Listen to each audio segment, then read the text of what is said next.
I was going to reply to you in a thread asking a few questions about your reply here, but I decided to isolate this reply to get away from the insults and name-calling from the other people replying to me. Reading this reply over though, which isn't how I normally do this, because I like to rate my script with fresh thoughts. I cover some of this in my book, so I'll have to figure out what to say or ask without giving my book away. Lowest unemployment in 30 years. Okay, how did Donald manage to lower that unemployment rate? Also, do those jobs provide the necessary benefits, along with the livable wage? Tax cuts. Shouldn't people be spending money instead of paying minimal taxes? Tax cuts can't be economically healthy, seeing that they're the government's lifeblood. The First Step Act.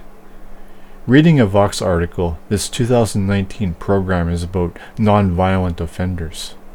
My problem with that is, what actual crimes did those people commit? Because if they were convicted for weed, their conviction is bullshit. If the government would just legalize the fucking stuff, those offenders wouldn't need this program.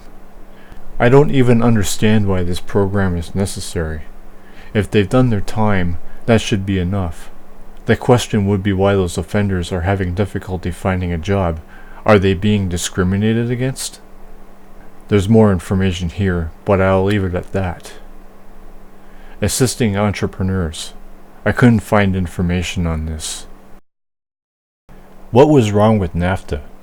I covered a lot about NAFTA in my book, along with the TPP, but I'll ask you for your reasons why NAFTA was bad.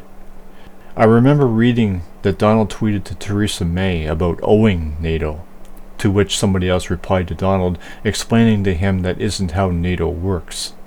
Other than that, I don't know. So what's your opinion on that, or what else should I look up? Soleimani. I can't remember who said it, between Kyle Kulinski, Sam Cedar, or David Pakman, but somebody explained that Donald went over Congress's head to assassinate this guy, mainly because Donald was upset with Congress and wasn't talking to them, which made this an illegal move. I've also read that America was actually guilty of the first offensive. What do you say about this, Thomas?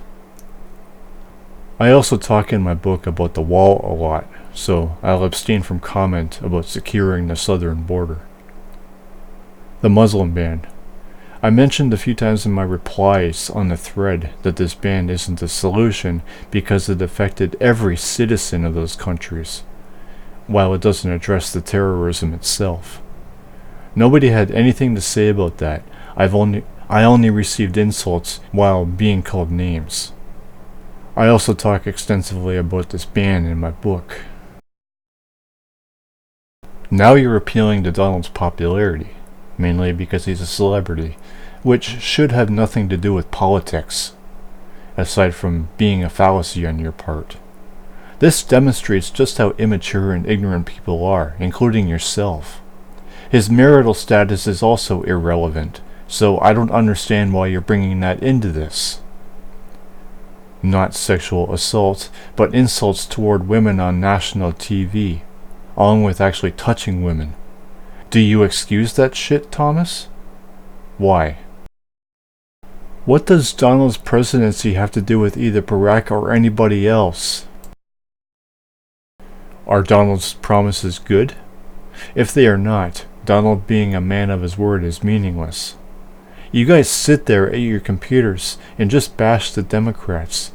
I've observed for myself that you Trump supporters are far fucking worse.